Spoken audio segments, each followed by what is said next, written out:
As usual, please don't take any screenshots, recordings, or photos of the call without the express permission of the AGJC.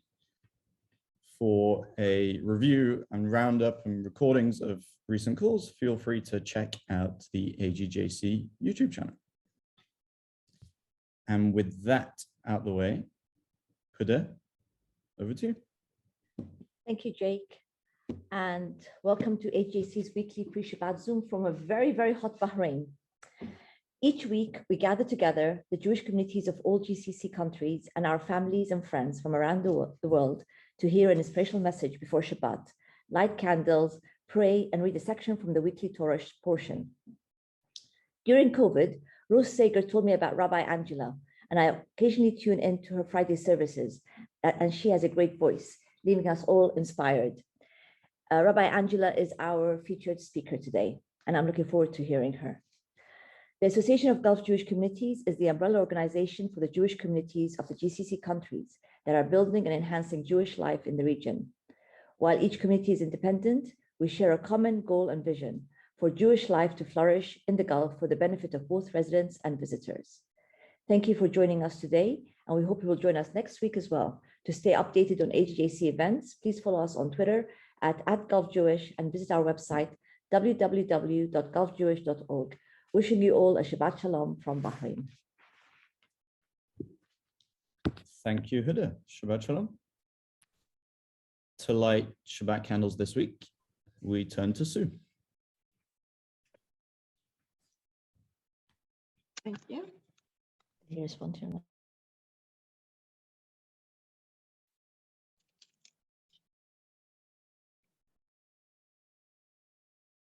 Baruch atah Adonai, Eloheinu melech haolam, asher kishanu b'mitzvotav, yitzlavanu. Sorry. Shadlik ner shel Shabbat. Shabbat Shalom. Amen. Thank you, Sue. For Yedid Nefesh this week, we are delighted to be joined by Nir. And after that, we'll go straight into Lechadodi with Alex. Thank you very much. Yedid Nefesh, Avarachaman, Meshoch Avdecha El Retzonecha, Yarutz Avdecha Kemo Hayal, Yishtachave El Muladarecha, Ki Yerav Lo Yedidotecha, Minofet Suf Vechol Ta'am, Adur Nae Ziv HaOlam, Nafshi Cholat Avatecha, Ana Helena Refana La, Beharot La, Noam Zivach, Az Titchazek V'Titrafe, V'Hayta Lach Simchat Olam, V'Tikeh Emunah Rachamecha, V'Chusana Al Ben Ahuvecha, Ki Ze Kam Nichsof Nichsafti, Lirot B'Tiferet Uzecha, Ana Eli Mahmad Libi, Chushana Ve'al Tit'alam, Yigalena Ufros Chaviv Alai, Et Sukat Shelomecha, Tahir Eretz Mikevodecha, Nahagila V'Nismecha Bach, Ma'erahu Ki ba Moed, V'choneni Ki Yemei Olam. And then together with me, Tili lai lai lai lai, Tili lai lai lai lai, Tili lai lai lai lai, lai la la la la lai, Tili lai lai lai lai, Tili lai lai lai lai, Tili lai lai lai lai lai lai. Thank you, Nir. לך דודי לקראת כלה, פני שבת נקבלה. לך דודי לקראת כלה, פני שבת נקבלה. שמור וזכור בדיבור אחד, השמיענו אל המיוחד, אדוני אחד, ושמו אחד, לשם תפארת ולתהילה. לך דודי לקראת כלה, פני שבת נקבלה. לך דודי לקראת כלה, פני שבת נקבלה. לקראת שבת לכו ונלכה, כי מקור הברכה מהראש מקדם נסוכה, סוף מעשה במחשבה תחילה. לך דודי לקראת כלה, פני שבת נקבלה. לך דודי לקראת כלה, פני שבת נקבלה. מקדש מלך עיר מנוחה, קום יצאי מתוך ההפכה, רהב לך שבת בימי קבחה, והוא יחמול עלייך חמלה. לך דודי לקראת כלה, פני שבת נקבלה. לך דודי לקראת כלה, פני שבת נקבלה. ימין ושמאל תפרוצי, ואת אדוני תריצי, על יד איש פן פרצי, ונשמחה ונגילה. לך דודי לקראת כלה, פני שבת נקבלה. לך דודי לקראת כלה, פני שבת נקבלה. בואי בשלום עטרת בעלה, גם בשמחה ובצלה, תוך אמוני ים סגולה. בואי חלה. לך דודי לקראת כלה, פני שבת נקבלה. לך דודי לקראת כלה, פני שבת נקבלה. Thank you, Alex, and thank you, Nir. Beautiful. It's now my pleasure to hand over to Eli Epstein, who's going to introduce our guest speaker for the week. Thank you for the introduction, and I'm deeply honored to introduce our distinguished speaker today, Rabbi Angela Buchdahl. Rabbi Buchdahl, or as she simply and easily says, call me Angela, has had a remarkable journey in her life, which has now brought her to her current position as senior rabbi of Central Synagogue in Manhattan, one of the most prominent synagogues in America. It is prominent not only because of its amazing architecture, but to my mind, even more impressive is the fact that it has a 2-year wait list to accept new members. This is in itself quite astonishing. Every Jewish person in America knows that our community generally suffers from diminished attendance and lack of growth. So maybe we should ponder this longer. Here I will offer an observation I made long ago. Having been raised as an Orthodox Jew, I have attended shuls all my life, both in New York and anywhere I go. And I have found that because synagogues all vary in so many ways, it is difficult to establish any patterns, but I will offer one. And I think this may also explain more about our amazing speaker.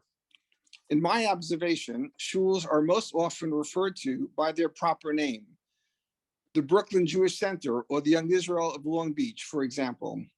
But occasionally, the name of the shul becomes synonymous with the name of its rabbi.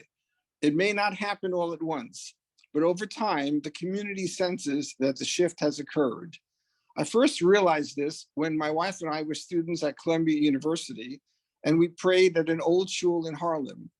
Its leader was a small man, originally from Poland, Rabbi Jacob Kret. He looked, sounded, and talked like Israel's one-time Prime Minister, Menachem Begin. He gave all his passion and deep learning and love to all of us who attended his services. And no one in our community ever thought we attended the old Broadway synagogue. We just simply went to Rabbi Kret's shul. And I know what you must be thinking. Her shul is still called the Central Synagogue, but she has just begun. By Rabbi's ages, she is still early in her career. Her impact is just growing. Angela is the most natural of religious leaders I have ever met. I have said of her that she is a musical and spiritual blend of Shlomo Kalbach and Joan Baez. She inspires me personally, and I was privileged to travel with her recently in Saudi Arabia. Angela extends her message of love through her music in ways that truly uplift and bring joy to all around her. Friends, I am delighted to introduce today's speaker who builds the world with love, Rabbi Angela Buchdahl. Wow. Thank you, Eli. That is one of the nicest intros I've ever gotten. And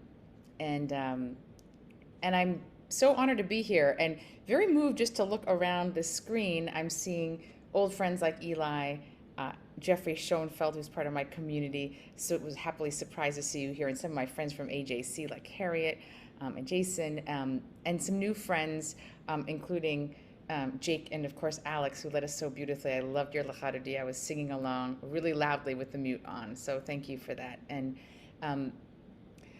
you know, I'm going to share a little bit about my journey, and I had an opportunity to really think about reflecting on my life a little bit because I turned 50 last Shabbat. So that feels like a pretty momentous moment. And I think if you had told my, I don't know, 8-year-old self that, you know, within a week of turning 50, I would be on a Zoom with Jews from the Gulf states because I had traveled to Saudi Arabia a few weeks before, because I was invited, because I was the rabbi of a very large synagogue in Manhattan. I was like, what are you talking about? How could that possibly be? As a child born in South Korea to a Korean Buddhist mother and a Jewish father who ended up in South Korea because of ROTC and army placement, I have a very unlikely path to the rabbinate, and I'll share just a few things about how I kind of got here. I think that life is always full of accidents, coincidences, and luck. All of those things I also can see as the hand of God. But I think that I had a particular confluence of some things that I'll reflect on because 50 is a kind of a milestone. So it happened that my parents were married in 1968. And I believe that's a year after America passed Loving versus Virginia, which was the case that meant it was not illegal to be in an interracial marriage anywhere in America anymore. So my parents, who were in an interracial and interfaith relationship, they only got married a year after this was not illegal in some places in the United States. So I think that they were lucky that they fell in love at the time that they did, and the world was just opening up to being open to that. The year that I was born, just about a month before I was born, Sally Presand was ordained as the first female rabbi from any major seminary in all of Jewish history. So I never spent a day of my life not knowing that it was possible for women to be rabbis. And the year that I was born, America passed Title IX, which were laws that meant that women had to have equal access in educational settings. This ended up affecting a lot with athletics, which did not really impact my life. But even more so, it opened up educational opportunities in places that might not have been open, and it actually just really changed the trajectory for women in all sorts of career paths. And all of this was just kind of coming underway as I hit college. I think about the fact that I ended up going to college at Yale University, was very privileged to go there. They only started admitting women in 1969, and they did so not because they thought women should have equal opportunities or fairness. They did it because they started to realize they could no longer attract the best male students if they didn't have women. And so they begrudgingly accepted women, and they wanted to keep a ratio of 7 men for every 1 woman on campus, because they were really interested in educating America's next leaders. And for them, that was women. And they would have kept it at that number for quite a while, who knows how long, but for Title IX in 1972. And Congress gave Yale 7 years to get their student body up to 50-50. And all of that was accomplished only a half dozen years before I arrived on campus. And the funny thing about history is that by the time I arrived, I had no idea that it was so imbalanced just years before. So I guess all of this is to say that I came of age at a time where my parents' relationship could be accepted. I came at a time when women's leadership was welcome, and I came of age at a time when women could become rabbis, and all through my life that was a reality. So these are things that I don't think I had the perspective to appreciate or understand when I was a kid.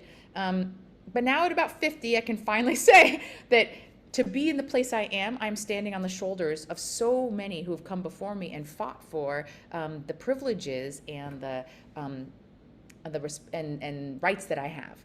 I want to share a few other couple of things that I kind of appreciated as I got a little bit older. I came to America at about the age of 5. I was also born in South Korea.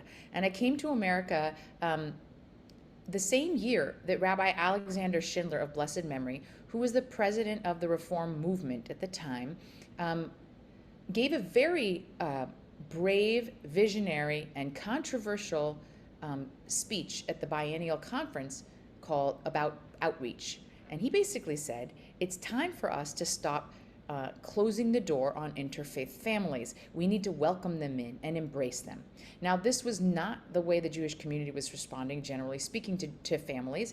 And in the 1970s, when I was coming to America, only 8% of children born of interfaith marriages were being raised as Jews. In other words, 92% of the children of interfaith marriages were lost to Judaism completely. And I could have very easily been a part of that 92%, but for the fact that I came to America when Rabbi Schindler had the vision to say, let's not lose 92% of these children. Let's actually open our arms and say, you can be a part of our communities. And not only that, but they welcomed my mother. They allowed her to sing in the synagogue choir, the adult choir, which she loved doing, and they really embraced my family. So I had the good fortune of coming at a time when that also was a very different scenario than it was for generations that had come before.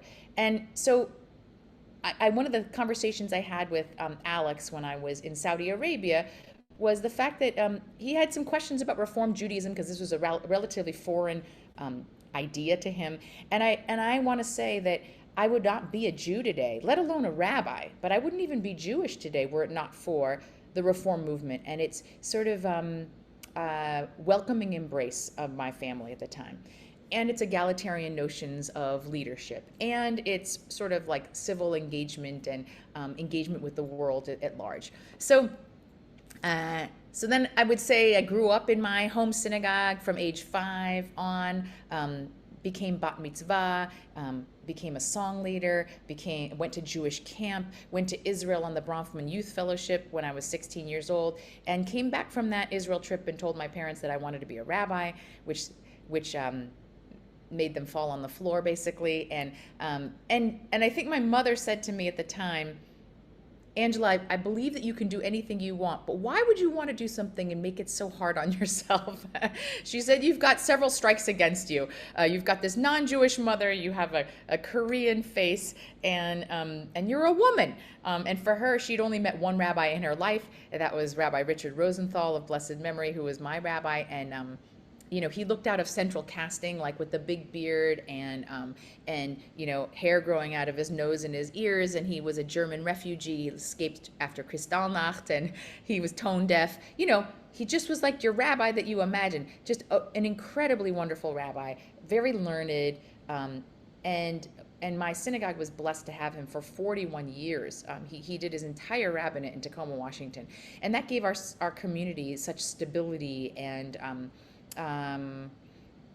we had such kavod with him to have him as our rabbi. And so, but that was the picture of a rabbi. So my mother could not imagine that I could be a rabbi. And she was worried that I would never get hired anywhere, which, by the way, was not something that I thought about that much when I was a kid, because you're idealistic. But I do appreciate that it was hard to imagine necessarily if I would be accepted, because there were times in the Jewish community when I wasn't accepted just even as a Jew, let alone imagining myself in a position of leadership.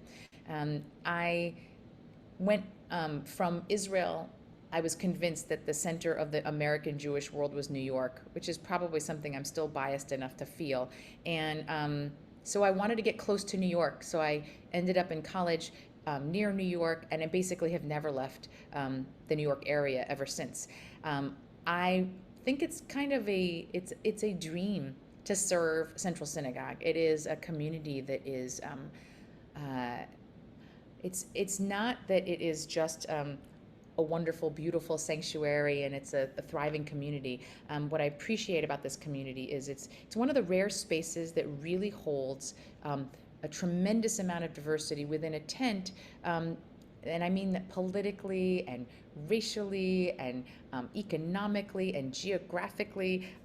In so many ways, this community is diverse, and there are rare spaces where people, especially across political ideology, where people can actually meet and see each other for who we are as human beings, and actually to be able to pray together and to eat together and socialize together, and to continue to see each other's humanity, when I feel like people have only gotten themselves more and more into narrow bubbles where they only have to really speak to people with whom they always agree. It makes it a little bit more challenging as a rabbi, but it's one of the things that I am most proud of in terms of the community that I get to lead. I also really love that I work in a place that's very large, but has a nimbleness that comes from a community that's willing to take risks. It's not actually a small thing. It was interesting. I went to the Reform Movement's biennial conference soon after it was announced that I was going to be the rabbi. This was now already 9 years ago. And I went with my president, and my president at the time said, Angela, everyone is stopping me and congratulating me and saying, you're so brave for hiring Angela. And he said, I didn't really think that was the way I thought of it, but it actually, there was something very brave about it. There were really almost no women leading large communities at the time. I think the fact that I was not a sort of traditional looking rabbi or Jew felt like it was something that was that took some courage for my community to do, to take a risk. But in general, there's always been a sense that we need to continue sort of relentlessly rethinking and reimagining our Judaism. Reform, at its core, is an active verb. We are reforming Judaism, and it's actually something that our ancestors have always done. And I think that is in an authentic line of what has kept our people resilient and strong. I would claim that the Talmud is its own reform document. It was our rabbis grappling with the way their lives had changed since times of ancient Bible, and they needed to reform the way they understood the written law, and they shaped it in new ways. And that is kind of what I'm in the business of doing, is reforming how we view ancient texts and make it relevant in our lives. And so it's a tremendous privilege to serve this community. I love being a part of it. I get to do incredible things like travel to Saudi Arabia with Eli and Alex, and to also be able to be in connection with Jews around the world, which continually inspires me. I happen to be in Jerusalem now. I'm studying at the Hartman Institute for 3.5 weeks. It's a tremendous gift. It feels like it reignites my romance with texts and learning and Israel to be here. It's fun to be here right now with Biden's visit. Everywhere I go, there are American flags and helicopters flying overhead, and there's just a lot of excitement that's here. So we are reminded of a kind of way that our community is actually deeply interconnected, even as we are each in our boxes in many, many different places around the globe. So I might stop there. I'm very happy to take a few minutes if we have for questions, or if we're basically out of time, then I will stop. But thank you for welcoming me, and I sincerely hope that I'll have a chance to actually pray with you in the Gulf states at some point. I just got an invitation to Bahrain, and I hope that I know that Eli's been trying to get me to go to UAE, and Alex now, and so I think it won't be long before I'm actually able to be with some of you in person, which would be a tremendous privilege. But until then, thank you, and I'll turn it back over to Jake or whoever's in charge, and you can tell me if we have time for questions or if we should end. Can I ask you? Rabbi I would Angela. like to ask you a favor, Rabbi Angela. Yes. I want you to share the story you shared with me in Saudi Arabia about you translate for being a Yapanit to a Rabbanit in Israel. Share this story with me if you can, and with us. I would like everybody to hear that. I find that very interesting. Sure. So my very first trip to Israel was 1989, as I said, and when I walked the streets of Israel, you have to know that in 1989, I don't think that there was another Asian that I saw. Forget Asian Jew, Asian. There just weren't any Asians in Israel. And so I was like I was a novelty or something. So I would frequently get stopped and asked questions by Israelis, but especially children. And oftentimes children would just look at me and yell, Yaponit, Yaponit, which means Japanese, which, by the way, if you're Korean, you don't like being called Japanese. They occupied us for however many years. Well, we won't go into that. But anyway, so it began, though, a deep longing to be recognized by Israelis as the Jew that I was, which almost never happened. Like, every subsequent trip, and I've been to Israel more than 30 times, I felt like, no one sees me as a Jew, as belonging, as being part of it. And on one hand, I felt so deeply at home every time I came to Israel, and also I felt very deeply alienated. And then it didn't actually get better when I became a rabbi, because in some ways I felt even more alienated because, reformim, that's basically like a bad word or a curse word in Israel for some people, to be reformi. And being a female rabbi, it's a little bit more normal now, but I'd say 15 years ago, it was freakish to be a reform rabbi. If you said that to an Israeli, they thought you had 3 heads. And so I felt also not at all sort of recognized. And all I wanted was just to be, acknowledged for who I was.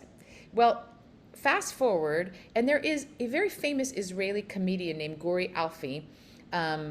He's like I don't even know how to do the equivalent. But anyway, the UJA Federation actually funded an incredible documentary series called The New Jew, which is a 4-part series about American Jewish life, to teach Israelis what American Jewish life looks like in its vast diversity. And because it wasn't just a standard documentary, but it was a comedian giving a entertaining, humorous, and actually surprisingly deep. He kind of snuck in the education because he's a comedian. He snuck it in with humor and other things. This show became a huge hit in Israel, and it was last year they were airing it, and literally got more viewership than almost anything else, and certainly rather more than any documentary on American Jewish life has ever gotten. And I was featured in the first episode, a pretty nice conversation, a good 10-minute chunk of conversation in which I was sort of challenging about Israeli Judaism and whatever else. Anyway, to make a long story short, I actually name AGJC because one of the things I said is it's a funny thing for me to have members of my community be, president of AGJC and JNF and UJA Federation, and their own rabbis not acknowledged or recognized when, all these organizations send, support Israel in all these different ways, and yet their own rabbi is not even acknowledged or recognized as a rabbi in Israel. Anyway, but to make a long story short, I came to Israel right after the ceasefire in May, just a month after this episode had aired on TV. And I could not believe how many people had watched it, because people were just stopping me in the street and saying, like, were you on the Guri Alfie show? And I was with a group of my Israeli colleagues, rabbinic colleagues, and this secular Israeli on a motorcycle, like, stops at a red light and sees me, and he yells, Rabbanit, Rabbanit. And my colleagues are like, what did he just yell at you? And I said, yeah, I think he's recognizing me from this TV show that you probably didn't see. But I thought to myself, I have gone from Yaponit to Rabbanit in my lifetime. And that acknowledgement was very profound to feel and see the difference. So yeah, that is my story. Rabbi Angela, thank you so much for sharing both that story and the story of your life. It's really remarkable, and it was a real pleasure to meet you last month. When you were reflecting on all the many changes that have happened since your parents met and you were born, for me, it's hard not to draw parallels with the changes that are going on in the region at the moment. And I think for many of us, the past few years have been paradigm shifting, and we can hardly believe what's going on at the moment. And I think the story of your story is a real. We're living that same story of change and excitement for the future. So I think we can all look forward to that. I'd also like to take the opportunity to verbalize the many wishes of happy birthday that have been. I see them. Thank you for all the blessings. So from behalf of everyone at AGJC, we wish you Mazel Tov on your birthday, and thank you so much for joining us. Thank you. Now we turn to Alex, who's going to read a section of this week's Torah portion of Balak. And after Alex reads in Hebrew, Michael will kindly read an English translation for us. So Michael, please, when I finish reading, I'm going to make a Mishaberach for Nathan, the son of Eric Rubin, who just had surgery. So give me 1 minute before you start your English translation. And Rabbi Angela, Rabbanit, thank you very much. It was the honor for us. וייסעו בני ישראל ויחנו בערבות מואב מעבר לירדן יריחו וירא בלק בן ציפור את כל אשר ישראל לאמורי ויגר מואב מפני המאות כי רבו ויקץ מואב מפני בני ישראל ויאמר מואב אל זקני מדיין עתה ילחכו הקהל את כל סביבתנו כלכור השור את ירק השדה ובלק בן ציפור מלך למואב בעת ההיא וישלח מלאכים את בלעם בן בור פתורה אשר על הנהר ארץ בני עמון לקרוא לו לאמור הנה עם יצא ממצרים הנה כיסה את עין הארץ הוא יושב ממולי ועתה לך נערה לי את העם הזה כי עצום הוא ממני אולי יוכל נקה בו וגרשנה מן הארץ כי ידעתי את אשר תברך מבורך ואשר תאור יואר וילכו זקני מואב וזקני מדיין וקסמים בידם ויבואו אל בלעם וידברו אליו דברי בלק ויאמר עליהם לינו פה הלילה והשיבותי אתכם דבר כאשר ידבר אדוני אליי וישו שרי מואב עם בלעם ויבוא אלוהים אל בלעם ויאמר מי האנשים האלה עמך ויאמר בלעם אל אלוהים בלק בן ציפור מלך מואב שלח עליי הנה העם היוצא ממצרים ויחז את עין הארץ עתה לך קבע לי אותו אולי יוכל להילחם בו וגירשתיו ויאמר אלוהים אל בלעם לא תלך עמהם לא תאור את העם כי ברוך הוא מי שברך אבותינו אברהם יצחק ויעקב משה ואהרון ושלמה הוא יברך וירפא את החולה נתן בן לאה בעבור שאנחנו נדר מתנה בעבורו בשכר זה הקדוש ברוך הוא ימלא רחמים עליו להחלימם ולרפאותו להחזיקו ולהחיותו וישלח לו מהרה רפואה שלמה מן השמיים לרמ"ח איבריו ושסה גידיו בתוך שאר חולי ישראל רפואת הנפש ורפואת הגוף השתה בגלה ובזמן קריב, ונאמר אמן, רפואה שלמה. Please, Michael. Balak, son of Zippor, saw that Israel had done to the Amorites. Moab was alarmed because that people was so numerous. Moab dreaded the Israelites. And Moab said to the elders of Midian, now this horde will lick clean all that is about us as an ox licks up the grass of the field. Balak, son of Zippor, who was king of Moab at the time, sent messengers to Balaam, son of Beor and Pethor, which is by the Euphrates, in the land of his kinfolk, to invite him, saying, there's a people that came out of Egypt. It hides the earth from view, and it is settled next to me. Come then, put a curse upon this people for me, since they are too numerous for me. Perhaps I can thus defeat them and drive them out of the land. For I know that whomever you bless is blessed indeed, and whomever you curse is cursed. The elders of Moab and the elders of Midian, versed in divination, with the divination of their power, set out. They came to Balaam and gave him Balak's message. He said to them, spend the night here, and I shall reply to you as Hashem may instruct me. So the Moabite dignitaries stayed with Balaam. God came to Balaam and said, what do these men, participants whose involvement defines the depicted situation, want of you? Balaam said to God, Balak, son of Zippor, king of Moab, sent this message. Here's a people that came out of Egypt and hides the earth from view. Come now and curse them for me. Perhaps I can engage them in battle and drive them off. But God said to Balaam, do not go with them. You must not curse that people, for they are blessed. Thank you, Michael, and thank you, Alex. Jean with the prayer for peace.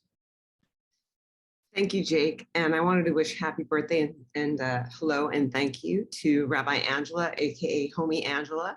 I'm here in Dubai and I get to work on what I often call our startup community. Instead of a startup country, we're kind of a startup community. And I get to work alongside Eli Epstein and Alex Peterfriend, and I get to represent the egalitarian and reform community. So thank you so much for being with us. It's great to have you on this call. I'm going to read, and also please do come visit. I'm going to read the prayer for peace now. This prayer is adapted from Rabbi Nachman ben Fega. Lord of peace, divine ruler, to whom peace belongs, master of peace, creator of all things, may it be your will to put an end to war and bloodshed on earth, and to spread a great and wonderful peace over the whole world. Help us and save us all, and let us cling tightly to the virtue of peace. Let there be a truly great peace between every person and their fellow, and let there be no discord between people, even in their hearts. Let us never shame any person on earth, great or small. May it be granted unto us to fulfill thy commandment, to love thy neighbor as thyself, with all our hearts and souls and bodies and possessions. God, who is peace, bless us with peace. Amen. Amen. Thank you, Jean. Harriet with the prayer for the GCC countries. With pleasure. May he who gives salvation to kings and dominion to princes, whose kingdom is an everlasting kingdom, who delivers his servant David from the evil sword, who makes a way in the sea and a path through the mighty waters, bless and protect, guard and help, exalt, magnify, and uplift. His Majesty, the King of Saudi Arabia, His Majesty, the King of Bahrain, His Majesty, the Sultan of Oman, His Highness, the President of the UAE, His Highness, the Emir of Kuwait, His Highness, the Emir of Qatar, and all their crown princes. And may the Supreme King of Kings in his mercy put a spirit of wisdom and understanding into their hearts and the hearts of all their counselors and officials to deal kindly with us, the house of Jacob, and all the people of this land. Be their shelter and stronghold, and let them not falter. In their days and in ours, may these lands be blessed with stability, prosperity, and peace. And may this be his will, and let us say, Amen. Amen. Thank you, Harriet. Alex, shalom aleichem. Take it away. Rabbi Angela, do you want to join me? I know you don't have your guitar with you, but please feel free to join me. Joint Zoom singing never seems to work, but I'm going to sing along loudly with the mute on. Awesome. It's okay. One day we'll do it live. That's right. Shalom aleichem, malachei yasharit, malachei elyon, melech malchei amlachim hakadosh baruch hu. Boachem Shalom, malachei shalom, malachei elyon, mi melech malchei amlachim hakadosh baruch hu, bachoni leshalom, malachei shalom, malachei elyon, mi melech malchei amlachim hakadosh baruch hu.